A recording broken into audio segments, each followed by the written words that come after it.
खुलुमबाय बे बड'लेण्ड इंखं टेलिभिजन दिनैनि रादाबखौ फरायदों आं उपमारानि दैमारिया। दिनैनि गाहाय रादाबाव दं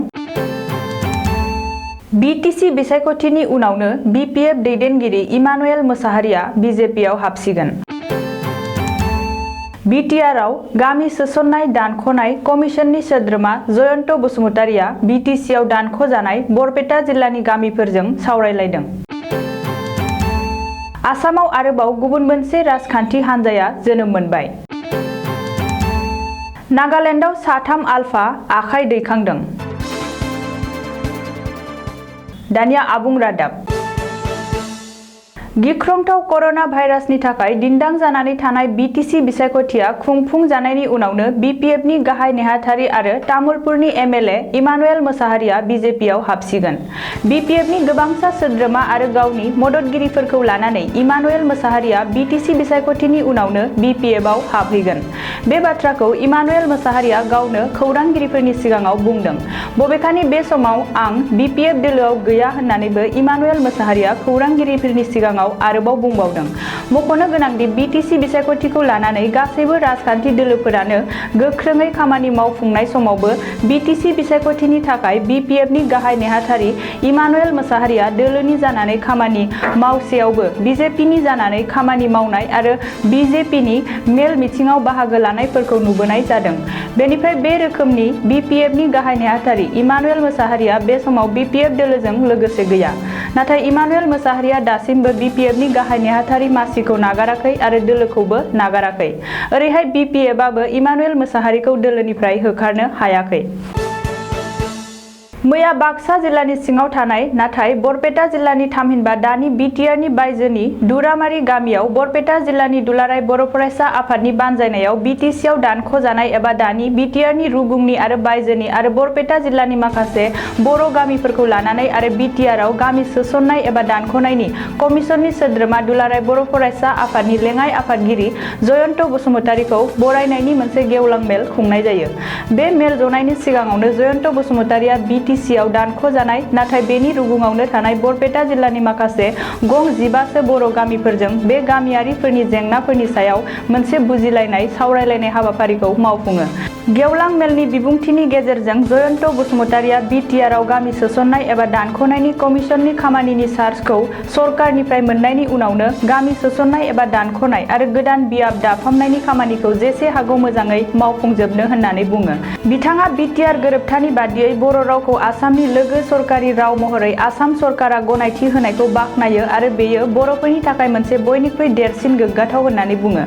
बबेखानि BKWACनि दाफुंनायनि बाथ्राखौ आसाम सरकारा केबिनेटनि गनायथिनि गेजेरजों फोस्रावनायनि उनावनो इउबिपिअनि माखासे दैदेनगिरिफोरा बीजेपी जइन जाहैनायखौ साबजानाय मोनैखौ फोरमायथियो आरो इउबिपिअनि दैदेनगिरिफोरा एसे हरखाबै बीटीआरनि बायजोनि बर'फोरनि आंखालफोरखौ सुस्रांनो गारनानै एसे थाब आरो हरखाबै बीजेपीआव जइन जाहैनाङामोन होननानै इउबिपिअनि दैदेनगिरिफोरखौ जयन्त बसुमतारिया सोंखारियो। मख'नो गोनांदि मैयानि मेलखौ दैदेनदोंमोन बरपेटा जिल्लानि दुलाराय बर' फरायसा आफादनि आफादगिरि महिपाल बसुमतारिया आरो गेवलां मेलखौ बेखेवदोंमोन सालबारि फरायसालिमानि बिबुंगोरा रसेन मोसाहारिया।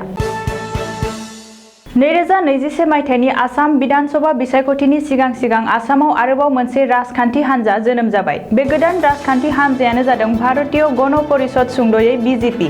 आसामनि हिन्दु बाङालिफोरनि दैदेननायाव बे गोदान राजखान्थि हान्जा बीजेपीआ जोनोम जादों। बुरलुंबुथुर सेरफां आरो बराक सेरफांनि हिन्दु बाङालिफोरा बीजेपीखौ जोनोम होदों। आसामनि गुबुन गुबुन 12 बाङालि आफादफोरा ढेकियाजुलिनि शहीद मैदानाव खुंनाय मोनसे मेलाव हिन्दु बाङालिमोननि गोदान राजखान्थि हान्जा बीजेपीखौ फोसावबाय। बीजेपीनि गायसनगिरि आफादगिरि महरै अल बीटीसी बाङालि जुब छात्र फेडारेशननि गाहाय बोसोनगिरि श्यामल सरकारखौ सायख'नाय जादों। मख'नो गोनांदि बीजेपी आरो कंग्रेसनि हेंथायै खुद्रिनानै आरो हिन्दु बाङालिफोरनि रैखाथिनि थामोनथाखौ नोजोर होनानै आसामनि हिन्दु बाङालिफोरानो गोदान राजखान्थि हान्जा दानानै फैगौ 2021 मायथाइनि आसाम बिधानसभा बिसायख'थियाव बाहागो लानो थाखाय जानजि खाफ्रादों। रिपर्टनि बायदिब्ला हिन्दु बाङालिफोरनि गोदान राजखान्थि हान्जा बीजेपीआ मिशन 20 थांखिजों रायजोनि मोन 52 बियाबाव बिजाथि फसंगोन। बबेखानि हिन्दु बाङालिफोरनि रैखाथि आरो थामोनथानि सार्थआव गोदान राजखान्थि हान्जा बीजेपीआ गुबुन हादोरारि हान्जाजों मोनसे थाबैनो गोरोबथा खालामगोन होननानैबो बीजेपीआ जोनोम जानाय सानखालिनो फोसावदों। सोरखारजों गोजोन सावरायनायनि हेंथा परेश बरुवा दैदेननाय आलफा उदांनि सा-3 सोद्रोमाफोरा आखाइ दैखांदों। नागालेन्डआव नागालेन्ड भिलेज गार्डनि सिगाङाव आलफा उदांनि सा-3 सोद्रोमाफोरा आखाइ दैखांदों। रबिबार खालि फुंनि 5:20 रिंगायाव आलफानि सोद्रोमाफोरा नागालेन्ड मन जिल्लानि खुएंलांकुं आउटपस्टआव थांनानै गावसोरखौनो गथायहोयो। नागालेन्डआव गावसोरखौनो गथायनाय सा-3 आलफा उदांनि थिउरियाफोरखौ गवालपारा जिल्लानि कुणाल असम 32 बोसोर, तिनसुकिया जिल्ला कचुजाननि रुसाना असम 40 बोसोर आरो चराइदेवनि लाचित असम 25 बोसोर होननानै सुलुङाव मिथिनो हादों। रिपर्टनि बायदिब्ला आखाइ दैखांहैनाय आलफा उदांनि सोद्रोमाफोरा सायाव बे समाव नायबिजिरनाय आरो सोंथि सोंनाया सोलिगासिनो दं। दानिया बोथोरनि खौरां। गाबोन मंगलबार खालिनि बड'लेण्डनि बोथोर। भारतनि बोथोर बिगियानख'नि सुलुं बादियै गाबोन मंगलबार 13 अक्ट'बर खालि बड'लेण्ड हालामनि अख्राङाव दोमैलुनाय, सान्दुं दुंनाय आरो अखा हानायनि जाथावना दं।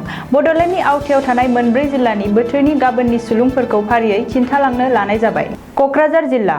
गाबोन क'क्राझार जिल्लायाव बोथोरा 34 डिग्री सेल्सियास जागोन। फुंबिलि समाव अखा दोमैनाय आरो सान्दुं दुंनायनि जाथावना दं। सानजौफु समाव अखा दोमैनायजों लोगोसे सान्दुं दुंनो हागौ आरो बोथोरा गुदुं जानो हागौ। थिग बेबादिनो हरनि समाव अखा दोमैनायजों लोगोसे एसे बिबांनि अखा हानायनि जाथावना दं। चिरां जिल्ला। गाबोन चिरां जिल्लायाव बोथोरा 34 डिग्री सेल्सियास जागोन। फुंबिलि समाव अखा दोमैनाय, सान्दुं दुंनाय आरो सानजौफु समाव अखा दोमैनायजों लोगोसे सान्दुंबो दुंनो हागौ आरो बोथोरा गुदुं जानो हागौ। थिग बेबादिनो हरनि समावबो अखा दोमैनायजों लोगोसे एसे बिबांनि अखा हानायनि जाथावना दं। बाक्सा जिल्ला। गाबोन बाक्सा जिल्लायाव बोथोरा 35 डिग्री सेल्सियास जागोन। फुंबिलि समाव अखा दोमैनाय आरो सान्दुं दुंनायनि जाथावना दं। सानजौफु समावबो अखा दोमैनाय, सान्दुं दुंनाय आरो बोथोरा गुदुं जानो हागौ। थिग बेबादिनो हरनि समावबो अखा दोमैनायजों लोगोसे एसे बिबांनि अखा हानायनि जाथावना दं। उदालगुरि जिल्ला। गाबोन उदालगुरि जिल्लायाव बोथोरा 34 डिग्री सेल्सियास जागोन। फुंबिलि समाव अखा दोमैनाय, एसे बिबांनि अखा हानाय आरो सान्दुं दुंनो हागौ। सानजौफु समाव अखा दोमैनाय, अखा हानाय आरो सान्दुंबो दुंनो हागौ। थिग बेबादिनो हरनि समाव अखा दोमैनायजों लोगोसे एसे बिबांनि अखा हानायनि जाथावना दं। दिनैनि रादाबा एसेनोसै। गोजोन्थों।